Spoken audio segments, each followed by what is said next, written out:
Cinderella by Roald Dahl. I guess you think you know the story.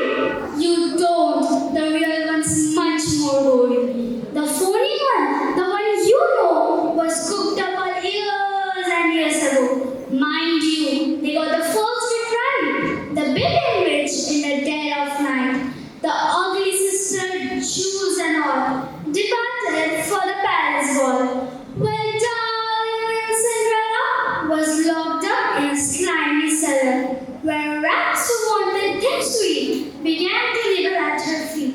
She cried, "Help!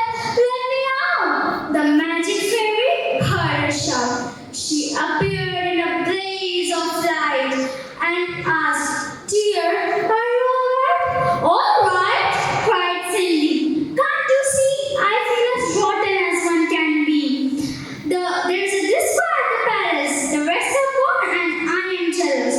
I want a dress, I want a coach, and silver slippers, 2 of those. Done up like that, I guarantee the handsome prince will fall for me." The fairy said, "Hang on a bit." She gave her what? A mighty flick. In no time at all, Cindy was at the palace ball. It made the ugly sister wince to see her dancing with the prince.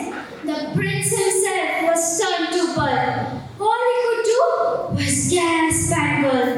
Then the midnight struck. She shouted, "Hey, I've got to run to save my neck!"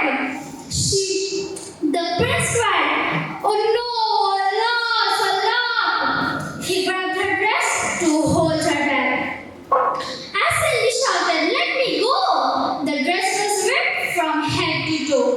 As she ran out there in her underwear, she lost one slipper on the stair.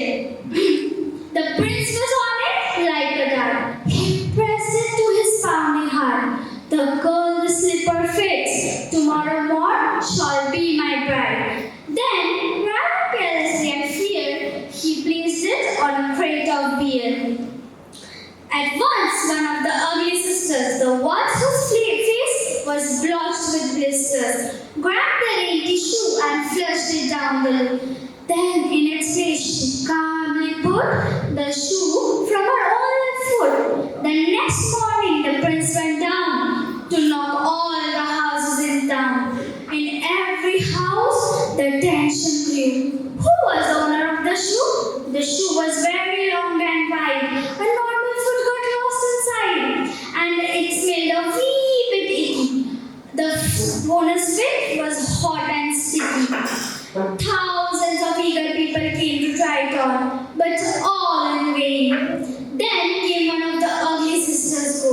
One tried it on, and the prince screamed, "No!" But she screamed, "Yes, whoopee, it fits me. So now I've got to marry me." The prince went white from ear to ear. He muttered, "Let me out of here." Then she cried, "No, you don't. You have made a vow. So now I've got to marry me." So now I've got to marry me. The prince roared back, "Off with her head." They chopped it off with one big whack. Then came up the sister number 2.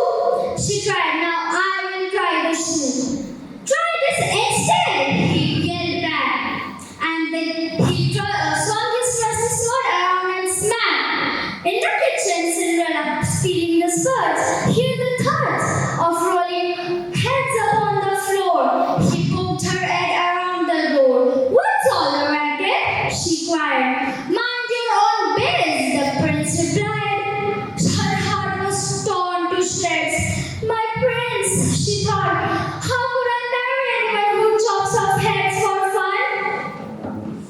Who chops off heads for fun?" Then all in a blaze of light, the magic fairy appeared. "Cindy," she cried, "come make a wish. Wish for anything and have no doubt that I will fulfill it."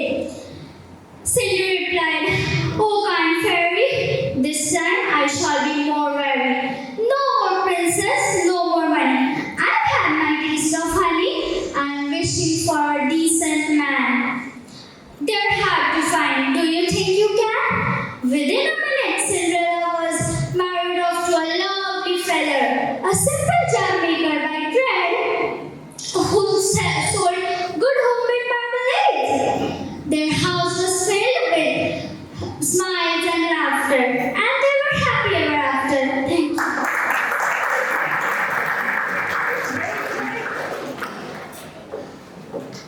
Did you see her out on her hand? She's just given her dance exam and come straight from there. Can we have a huge round of applause?